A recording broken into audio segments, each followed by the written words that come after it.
Imagine walking into a shop with a $10 bill, feeling like a king, only to find out that a single loaf of bread now costs exactly $10. Sounds like a bad dream, right? But this is the reality of inflation.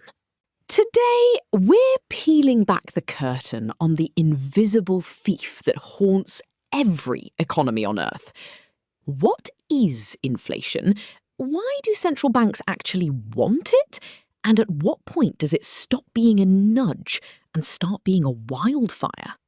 At its simplest, inflation is the rate at which the general level of prices for goods and services rises. When prices rise, each unit of currency buys fewer goods. It's not just things getting expensive. It's the erosion of your money's buying power. Think of it like a seesaw.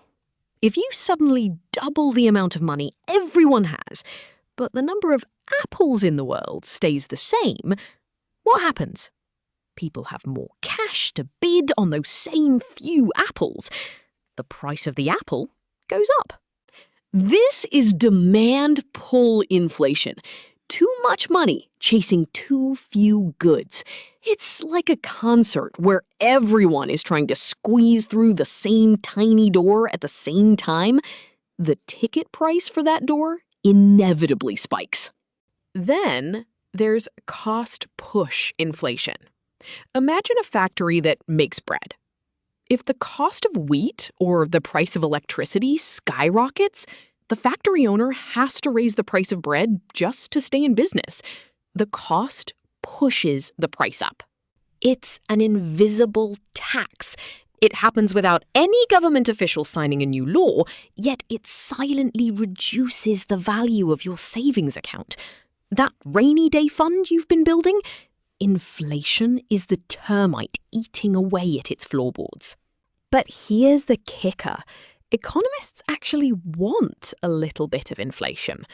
Most central banks, like the Federal Reserve, aim for a steady, predictable 2% inflation rate per year. Why? Because a stagnant economy is a dead economy. If prices were constantly falling, a state called deflation, everyone would hoard their cash. Why buy a bike today if it's cheaper tomorrow? If everyone stops spending, businesses crash, jobs disappear, and the whole system grinds to a halt. A small amount of inflation acts as a gentle nudge. It encourages you to spend or invest your money now rather than burying it in the backyard. It keeps the gears of commerce turning. However, things get spicy when inflation gets too high. When prices rise faster than wages, families can't afford essentials. If it spirals out of control, we enter the nightmare territory of hyperinflation. History gives us the ultimate cautionary tale. The Weimar Republic in the 1920s? At its peak, prices were doubling every few days. People used currency as wallpaper because it was cheaper than actual paper. When governments lose control of the printing press to pay off massive debts, they print more money. This devalues the currency to the point of absurdity.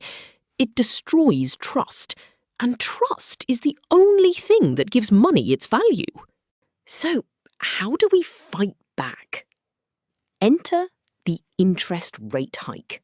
It's the central bank's main weapon. When inflation gets too hot, they raise rates, making it more expensive to borrow money. Higher interest rates mean more expensive car loans and home mortgages. People spend less, businesses borrow less, and the demand for goods cools down.